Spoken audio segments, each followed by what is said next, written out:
very tempting is also like the intra-African trade, African free trade area, like mentioned by my colleague in the first presentation.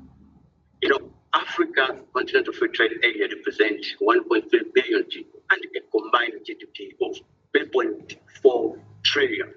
And Africa is betting on itself, deepening regional value chain, improving infrastructures, and also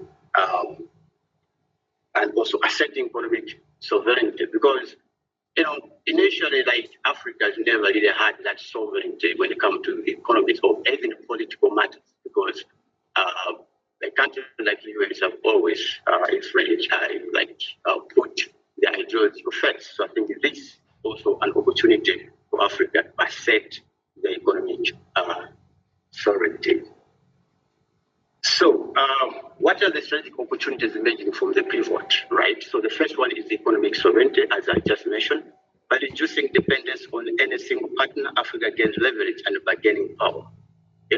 Because now, if Africa puts its a housing order, we have the bargaining power to say, okay, now we can do this partnership under our own terms, because now we'll be operating as Africa as a whole, because we're all affected as one. The other one is infrastructure digital leapfrogging. Chinese financing has helped build roads, ports, and power grids around the world. We have seen them.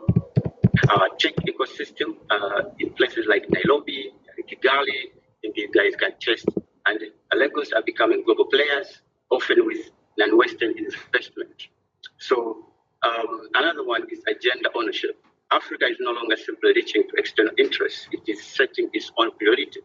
Priorities are from climate finance to mineral factors. So, but then, much as there are these opportunities, emerging opportunities, there are also risks in this new reality, because we know these players that we're talking about right now, the EU, China, they've been there.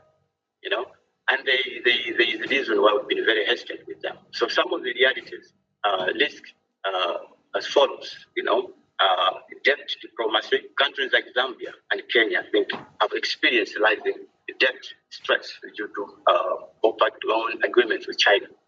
China has always put its interests first. It's not about the people, it's about what it will gain. That's why you find most of the countries that are aligned with China, they end up losing a lot. Like Zambia right now, I think it's only